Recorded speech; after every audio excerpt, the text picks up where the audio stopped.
Hi Tom, how are you? I'm good, how are you? Pretty fine as well, thanks. Cool.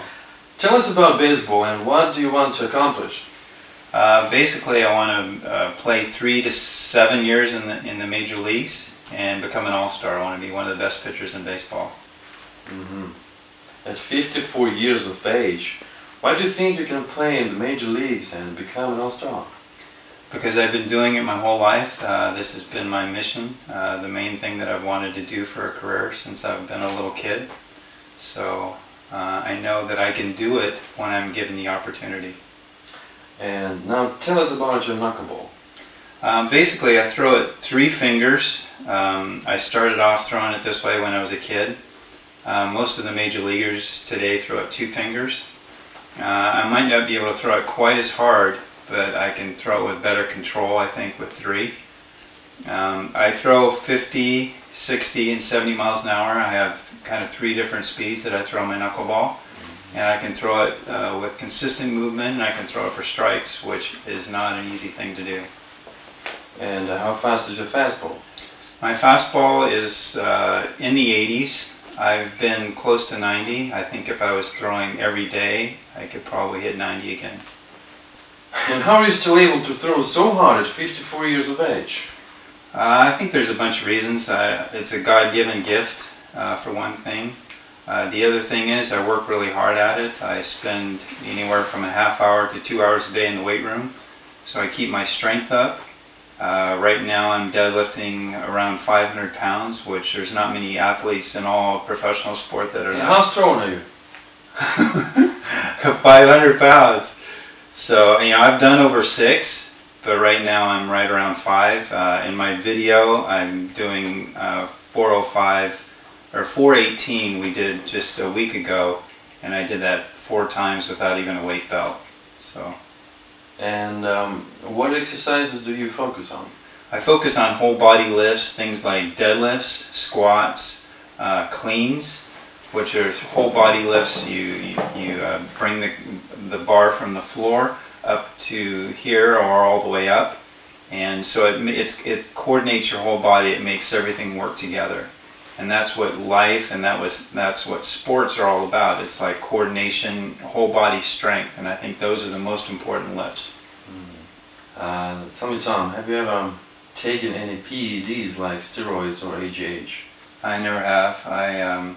I'm a Mormon, a member of the Church of Jesus Christ of Latter-day Saints, and from the time I was young, I've never drank, I've never smoked, and I've never taken anything illegal. So cool. What you see is God-given and a lot of hard work. Tom, tell me, do you have any other pitches besides a knuckleball and fastball? I have a slider and a changeup. What's that? A slider, which is a ball kind of in between a fastball and a curveball, where it just kind of floats and breaks at the last moment. So you control the direction of where the ball goes, right? Right. You know, the thing that's hard about hitting me is that I can make the ball move different ways. So if I'm throwing a curveball, I can make it move this way. If I throw a sidearm fastball, I can make it move that way. If I'm throwing a knuckleball, you never know which direction the knuckleball is going, but a lot of times it'll drop, and then if I throw like a sidearm curve, it'll rise. Or if I throw a 4-seam fastball, it'll rise. So it's hard. I've been a hitter, I understand. I went to Major League camp with the New York Yankees. So I've seen Major League pitching, and when you don't know what's coming, it's tough. So the hitter is in trouble. The hitter's in trouble. Tom, I have a very nice question to put to you. How do you grip your knuckleball? I grip it with 3 fingers. So I dig right into the seam right there. I dig my fingers in like this. And what's different about my knuckleball, and I've been throwing this way since I was 5 years old, when I first started throwing a knuckleball, is I think I get a little more control with 3 fingers. I don't know why, you know, most of the major leaguers throw it 2. There have been some great ones that have thrown it 3, but I've just stuck with it because it's been successful for me. But I feel like I have better control. I can be full in the count, and I can rely on my knuckleball because I have good control over it. So you want to say that you control the ball completely? You can't control a knuckleball completely because you don't know for sure which way it's going to break. You know, if you throw with no spin, it depends on the park you're in and the wind and what's going on that night. It can float in, it can float out, it can float up, and it can float down. So it can go all different directions. The idea is, as a knuckleballer, you throw to zones and you try to keep the ball low. And I can throw it to those zones and I can throw it over the plate. So I can throw the ball for strikes. The hitter is definitely in trouble with your knuckleball, huh? Tom, tell me, can you throw it for strikes? I mean, the knuckleball. I can. One of the things, you know, I think a lot of it is I've been working on this for so long. Like just this year, I'll throw over 20,000 knuckleballs in 2013. But you know, when you throw them that much, and I've been throwing it for 40 years of my life, you're gonna have more control than somebody that's been doing it for 2 years or 3 years. So can I control it? I can control it. Tell me, how many knuckleballs will you throw in 2013? I will throw probably 25,000. Maybe more? Maybe more. How many, for example? Right now I'm throwing about 500 a week. So, close to, over 2,000. My goal is to at least throw 2,000 a month. And so I know that if I do that, I'm matching anybody in the major leagues of how much they're throwing the knuckleball. So it's about 25, 30,000 times, right? Mm-hmm. Okay. And how many times have you thrown a baseball in your life? I believe this is something connected with somehow connected with your childhood, huh? Yeah, I started, probably when I was 2 or 3 years old throwing a baseball. And I remember before, my brother and I, we grew up next to a park and a school, and we'd play on our garage door, and we wore out the garage door because we were playing so much baseball. We were throwing with tennis balls, but I probably threw the ball 200,000 times before I even reached high school. And I've been working on the major leagues for the last 20 years of my life, so I've probably thrown the baseball over 1 million times. That's a pretty big amount, I should say. Tell me, Tom, does your fastball have movement? It does. When I throw it the four seam, the ball rises. When I throw it overhand, when I throw it sidearm, the ball moves this way. I just went to the Dodgers tryout a year ago in 2013, and Tommy Lasorda was there, and he watched me throw my knuckleball, my fastball, and when I was walking off the mound, I heard him say, "Well, he's got a good fastball." So that made me feel good from one of the great managers in baseball, There is a 10, 20 or 30 miles per hour difference between your fastball and your knuckleball. Yeah, and that makes it extremely difficult as a hitter. Again, I've been a hitter at the major league level, so I know what it's like, but location, they talk about being a pitcher and being able to shoot different locations and also change speeds, and that's what I can do with my knuckleball. I can throw it 50, 60, and in the 70s. And so, I can throw it sidearm, I can throw it overhand, so I'm coming from different positions as the batter.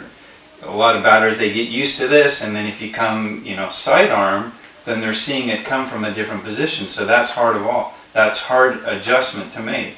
And then when you don't know which way it's going to move, that's an additional adjustment. And then when you don't know which speed it's going to be, you don't know whether it's going to be 50 or 80, that's a 30-mile-an-hour difference there. So that's a huge difference as a hitter. So what that means is he's going to be off balance most of the time against me because he doesn't know which pitch is coming. Tom, tell us about your professional baseball experience with the New York Yankees and the Mexican major leagues. I went to Mexico 3 different times: 91, or 92, 95, and 97. And I played there briefly. They only allow 2 foreign players, and I wasn't contracted with any major league organization. So I went to spring training there. I got to play in some games, which was fun. But it's been really hard for me because I can hit the baseball over 500 feet. But getting the opportunity, because I stepped away from the game, has been like pulling teeth. And so it's been really hard for me.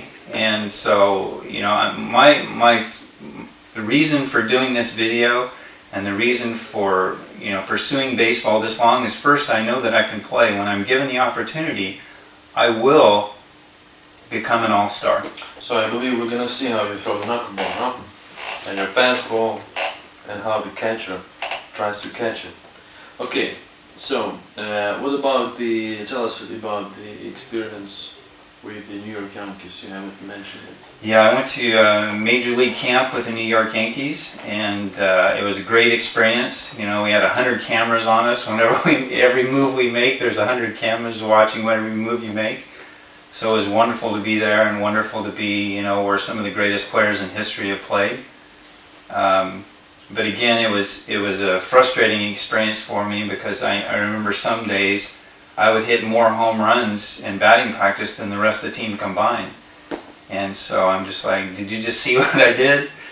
But, you know, baseball, it's just, you know, it's the focus a lot of times is age, because they have so many people to choose from, that it's like, if you've reached this level and you're this age, it's okay, we'll keep you. But if you haven't reached this level and you're that age, then we don't care what you can do, you know, which has been tough. It's been really hard.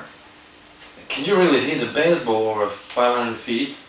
I can. There's been very few people in the game that can hit the ball that far, and I can do it consistently. And again, it's a God-given gift, and I've also paid a tremendous price in the weight room to keep my strength up.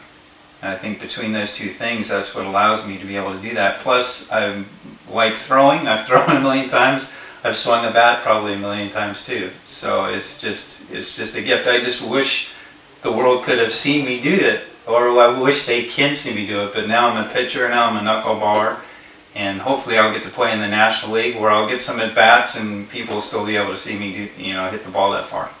Has it been hard for you to stand and watch others play and not play yourself?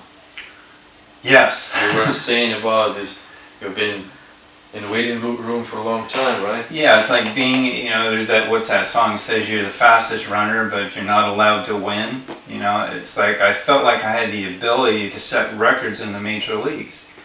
And because of my age, because I went away from baseball for a time, you know, I don't know whether they look at me like, you don't love the game, so we're not going to let you back in, or what the reasoning is, but all I know, it's been very painful to sit at the sidelines. I can't watch baseball. People ask me, you know, what do you think of this player? What do you think of that player? I don't know who the players are because I don't watch it. It's too painful for me to watch. And a lot of people say, why don't you coach it? Because when I coach it, I'm playing with these little kids. I want to get at bat and I want to hit the ball. And then I hit it over the fence and there's people out there. I'm going to hurt them. And I'm just like, I can't do this, you know. So I've had to step away from the game and just look at it, you know, and I've had dreams for 30 years. I wake up crying. I see. Tom, why do you think professional baseball is so focused on age? I think just because there's so many guys in the game, it's their way of filtering people out of the game. Like I said, when people get to a certain point and they're a certain age. But my thought is, let's focus more on ability. I mean, if people really want to win the game, like Jim McMahon, and I don't want to offend people, but he said, you know, most people in professional sports don't want to win, they just want to be in the game. And my thought is, if people really want to win, they'll focus more on ability than they will on age. And I go to these tryout camps, I've been to over 100 of them. And some of these guys are top 3-round draft picks, they're running blazing speeds faster than, you know, 99% of the major leaguers, and nobody looks at them because they're 24. And I'm just like, the guy's 24, you know, he's got 10, 20 years ahead of him. But because he went away from, maybe he got involved in drugs, or he went away and finished college, or he did another sport or whatever, they don't let him back in. And I'm just like, give the guy a second chance. We need to give people second chances in life, right? Of course. How do you see yourself breaking into the major leagues? That's a tough one. I'm not sure. I'm not sure, because, you know, like in 2013 I went to tryout camps, and basically what the major league teams are telling me is, you know, we'd like to give you an opportunity. can you go to an independent league and put up some numbers there, and then we'll pull you into Major League Spring Training next year. And then I go talk to the independent teams, and they're like, well, we're following the lead of the Major League teams. And what I think a lot of Major League teams don't understand is their focus on age filters down not only through the independent leagues, but through the colleges and through the high schools and through the Pee-wee leagues. It's like everybody's focused on age because Major League Baseball is focused on age. And I'm like, I understand that baseball is a business, and that when they invest money into somebody, you know, they're looking at the long term. Like, is this guy, you know, what's he going to be worth in 5 years? And I understand my worth. You know, I have 3 to 7 years of Major League playing time in front of me. I don't have 10 or 20 years. I don't. And I know that. People know that. So but they don't have to pay me as much money. And the thing that I'm going to be an advantage to a Major League team is people are going to come through the gates to watch the young guy pitch. And so, you know, that's a draw. That's a draw for a Major League club when they have somebody like me that's going to bring people through the gate. And I believe becoming an all-star will help the team win. So those are the ways that I'm going to help a Major League team. How that's going to come about, I'm not sure. When I'm given the opportunity by a Major League organization, whether that comes to an owner, a manager, or a scout, or whoever, when I'm given that opportunity to play, I will become an all-star. I will accomplish what I've set out to do. Why do you think your story is drawing national youth attention? I think because there's a lot of people in my same situation in life, not necessarily in sports, but in all aspects of life. I know that, you know, the big thing used to be race discrimination, and I know Jackie Robinson, through the help of an owner, broke that barrier down and allowed the blacks to play in the major leagues. I think there's probably a thing going on right now in baseball and in other areas of our culture that's even a bigger problem than race discrimination, and that's age discrimination. And I'm not one to, you know, hire an attorney and go after Major League Baseball. I'm not going to do that. That's not me. That's not who I am. But I will raise my voice and say, I have the ability to play, let me play, and I will prove it. And I think that when I do prove that, when I strike people out, when I become an all-star, it's going to break the age barrier down, and they're not going to focus so much on age. I went to Brigham Young University. We had a guy that was two-time first-team All-American in the country. He hit like 70 home runs in 2 years. And he didn't get drafted because he served his 2-year mission for the church. And I'm like, he's not considered in the top, 1,500 or 2,000 players in America because he's 24 instead of 22 that you ought. I'm like, come on. The guy's got 10 or 20 more years to play. It's like, let the guy play. He's first-team All-American. He's the top 12 players in the country. Let him play. Who cares if he's 24 or 22? Doesn't matter. So I'll break those kind of barriers down. My story will break those kind of barriers down, probably not just in baseball, but in other areas of life. We all work, and people, just because we have some more wrinkles on our face, people treat us differently. And that shouldn't be it shouldn't be that way. I agree with you. You get that right. Okay. So I have a very interesting question now. You have more than one? No, I have a very interesting question. What will happen when you become an all-star? Well, I've gotten a lot of attention. I haven't even thrown one pitch. That's my whole point. It's like, let me throw and see what will happen. I think that we'll get more people. I mean, I would love to play for the Chicago Cubs. They've been struggling for a long time. I'd like to help them get back to the World Series. Or there's, 29 other teams, or, whatever. I don't care who I play for. But it's like, I just wanted to let people know what I can do with this ball. And that is make it move consistently and in a way that people cannot hit it. And it's like, give me that opportunity, and I will do it. Tom, tell us about what you've been doing for 54 years. Just a piece of your story. Well, other than dreaming about playing baseball, yeah, we know that. We've noticed that. And practicing for baseball, I've done several things. I'm actually, you can see my Titleist hat. I'm working on getting on the Champions PGA Tour.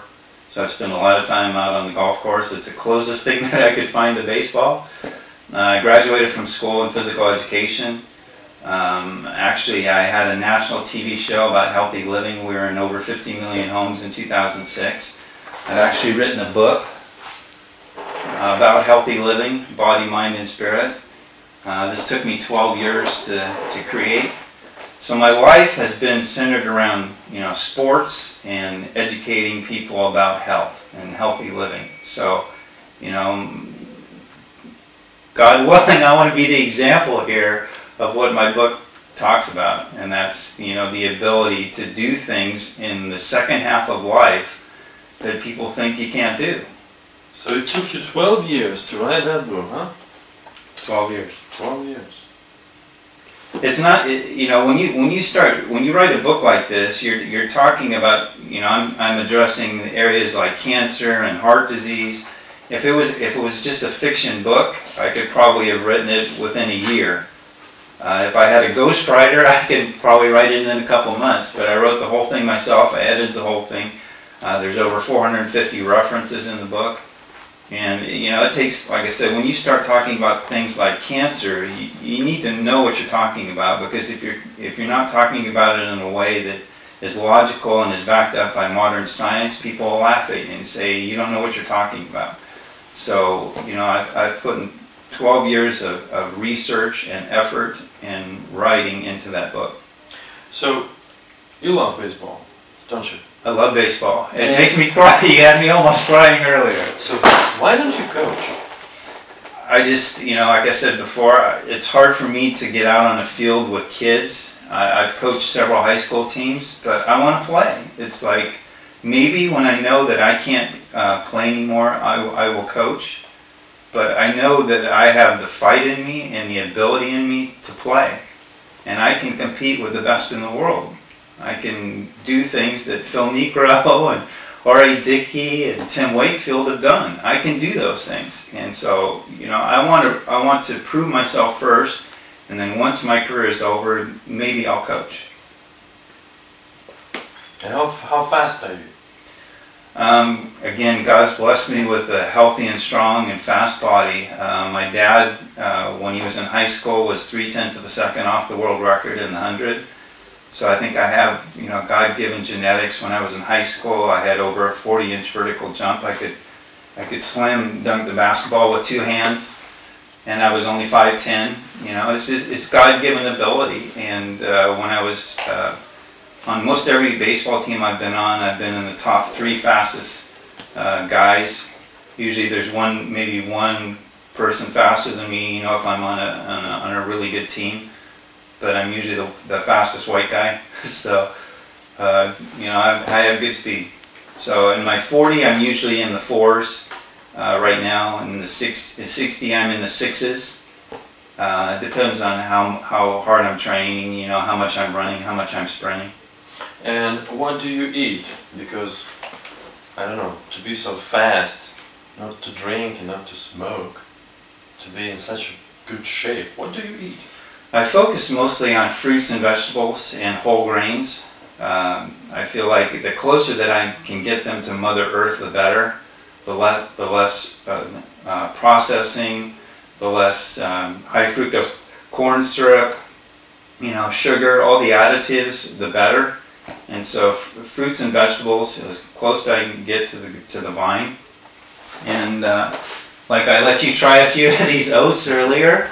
I don't know how you liked them, but I like those. These are oats, right from, again, about as close as you can get to Mother Earth. So I try to focus on foods like that. I eat probably 2 handfuls of these oats a day. People look at me and think I'm crazy, but they actually taste good, right? Right. They are. So I focus on whole fruits, whole vegetables, whole grains, nuts, seeds, you know, the things that everybody agrees are good for you. Those are the things that I focus my nutrition on. Tom, would you like to say something to team managers or team owners? Yes, I'd like to say, give me the opportunity and I will do what I say I can do. I will become an all-star. I will help your team. I'll be a good example. And this is something that I've been working for my whole life. And I know I can do it. Give me the opportunity, I will do it. Tom, you have an amazing story, Tom. And I want to see you playing in major leagues, and I think that we all do. Let's give him a chance. Let him play. Thank you. I appreciate the opportunity. Thank you, Tom. Thanks for the interview.